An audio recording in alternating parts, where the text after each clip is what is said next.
ఈ పిఆర్పి అనే treatment, plasma therapy అనే ట్రీట్మెంట్ వచ్చింది కదా, అది మీరు చేస్తారా, చేయగలరా?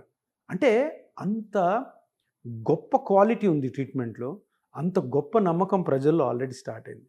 సో అందుకని మీరు అడిగిన క్వశ్చన్కి ఆన్సర్ ఏంటంటే, డాక్టర్స్ చెప్పొచ్చు, ఏదైనా చెప్పొచ్చు వాళ్ళకి తెలిసిన ఎక్స్పీరియన్స్తో.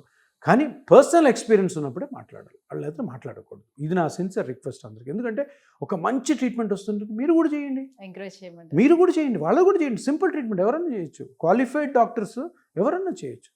ఆర్థోపెడిక్ డాక్టర్ అవచ్చు, అనస్థీషియా డాక్టర్ అవచ్చు, పెయిన్ స్పెషలిస్ట్ డాక్టర్ అవచ్చు. మంచి జరుగుతుంది కదా, మంచి జరుగుతుంది, దీనివల్ల కాంప్లికేషన్స్ లేవు, హ్యాపీగా అందరు చేయండి. దీని నెగిటివ్ గురించి మాట్లాడడానికి అవసరం లేదు, పేషెంట్ అడుగుతున్నప్పుడు అందులో.